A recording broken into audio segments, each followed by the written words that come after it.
Well, hello everyone, and welcome to another Total Attila faction reveals. Today they've been free in day one downloadable content, which I'm aware probably won't be very popular for quite a lot of you, but if you do pre-order the game you do get it. You do get these factions free, so I guess that's something if you wanted to pre-order the game. Three fairly interesting factions. To start off with, we have the Danes. The Danes, or Danny, have achieved that rarest of marriages, barbarian vigour coupled with civilized sophistication. At the most southerly of the Norse kingdoms, they came into contact with the southern European peoples early on, treating them as an uncharacteristic openness.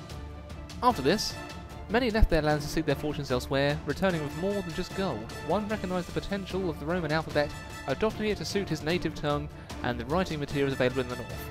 This led to the creation of the first runic alphabet, which rapidly spread across northern Europe, greatly enhancing the Northern people's culture and trade, resulting in the creation of objects combining both exotic resources and traditional Nordic styles.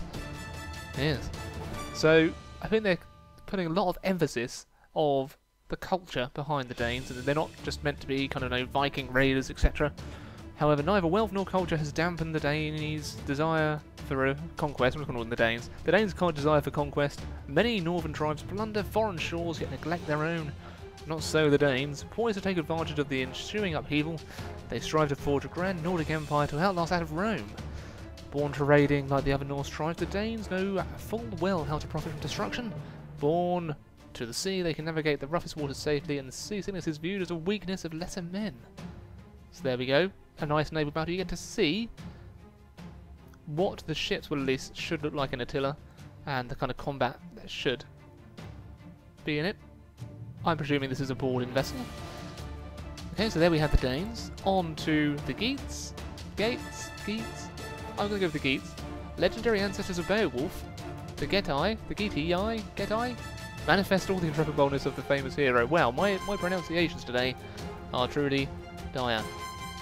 Well, from their stronghold on the southern tip of the Swedish peninsula, they have naval access to the whole of northern Europe, allowing them to launch frequent raids without fear of retribution. The most glorious of these exploits are told in the Geats' rich oral tradition, immortalising their leaders and inspiring a new generation to seek glory. While the arrival of the Huns and Euros meant disaster for most, for the Geats it is just another opportunity.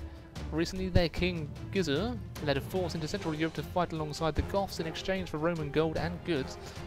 There are rich pickings to be gained fighting for the highest bidder in the south. Crisis is blooming in these fertile lands, and the Geats are determined to be at its heart, profiting from it. Born to raiding like other Norse tribes, the Geats know full well how to draw profit from destruction. They also are hardy people, virtually immune to the cold, and ready to the thought of fighting in the snow. That's not something I would relish. And, as with the description, we see here the Geats swarming across a snow plain, ready to invade a settlement. So there we have the Geats. I probably won't do a campaign as them just because I'm not really that familiar with them or their culture really.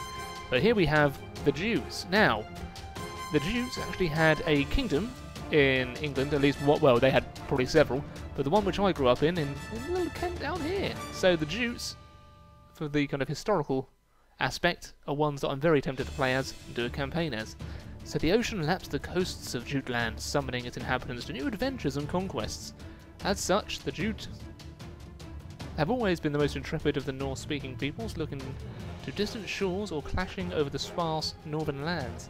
Accordingly, they are in a perfect position to profit from the slow collapse of Rome and Britannia, and relentlessly plunder its coast as the defenders dwindle in numbers. So yes, I would sail down from Malibu.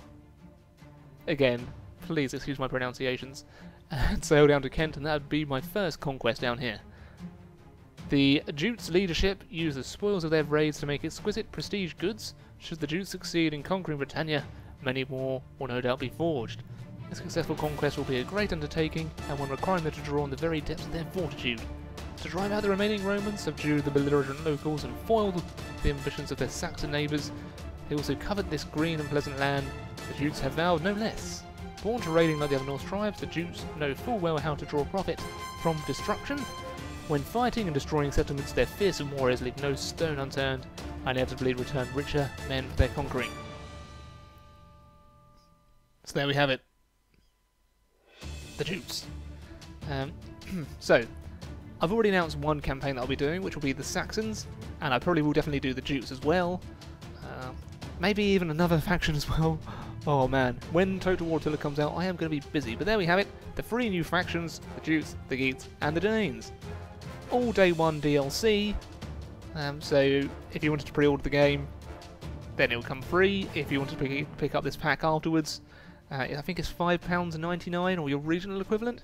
Or you could just wait until a Steam sale when inevitably it will come down to about 75% off or something like that. But there we have it. More DLC, more factions, Total War Attila, toodaloo for now.